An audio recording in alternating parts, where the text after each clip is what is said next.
I'm Amanda with Lemon Poppy Shop, and today I'd like to show you a cute gift idea. I made a cute little desk set for one of my friends.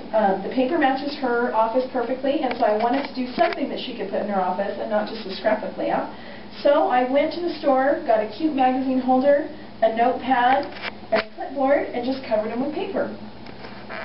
To make my desk set, I used the Crepe Paper Pink Plum collection. I used the paper pack, which comes with 16 sheets of double-sided paper, a sheet of punch-outs, and 2 sheets of cardstock stickers, which have great titles and then borders and some cute little journaling spots as well, too. I also used some Prima flowers, the Jenny Bolin felt butterflies, and then Crepe Paper also has some epoxy brads, some sparkle chipboard stickers, and some rub-ons that match this line of paper. So like I said before, I just got a plain magazine rack at Wal-Mart. You can probably get them at any office supply store as well. And I decided that I only wanted to cover the sides with paper because I thought that would be really cute at the end of a stack of books or at the end of some other magazine covers, so you kind of have that as a bookend. And in the front, I basically just put some rub-ons on there. I put a few of the Prima flowers. Put a couple epoxy brads. I wanted to put the epoxy brad in the center of my butterfly, so I just cut the back of the brad off and then used a pop-up glue dot to stick that in. Sometimes that's fun to just add a little bit more dimension to one of your rub-ons or a piece of paper or a die cut. For the notepad, I just covered either side with the paper. To cover all of these things, I just used Mod Podge. So I painted on the Mod Podge and then I put the paper down. A good tip for using Mod Podge is you want to let the paper adhere to what you're gluing it on, let the Mod Podge underneath dry before you put a layer of Mod Podge on top. Because if you do both at the same time, you're going to end up with quite a few wrinkles in your paper. And you don't want that because then you have to start all over.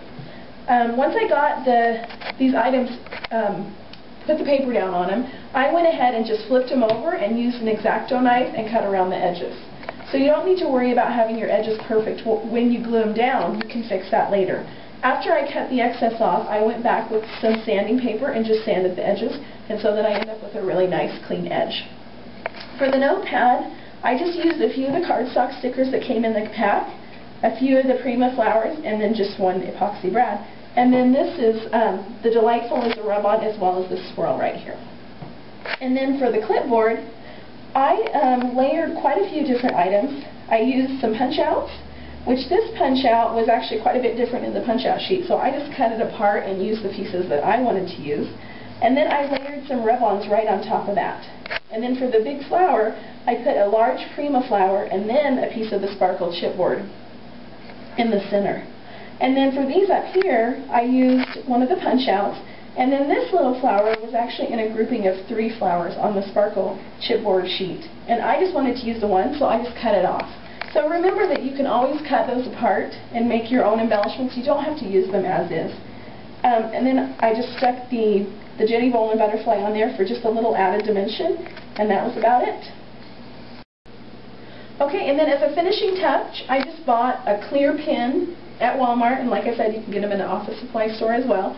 I just twisted off the end of the pin and then rolled up some of my pattern paper, stuck it in, and then put the pin back in. And that's a really kind of nice little thing to add a finishing touch and just like a little custom-made item for your gift set. For detailed instructions and photographs of this project, check our website at www.lemonpoppyshop.com. And thanks for stopping by.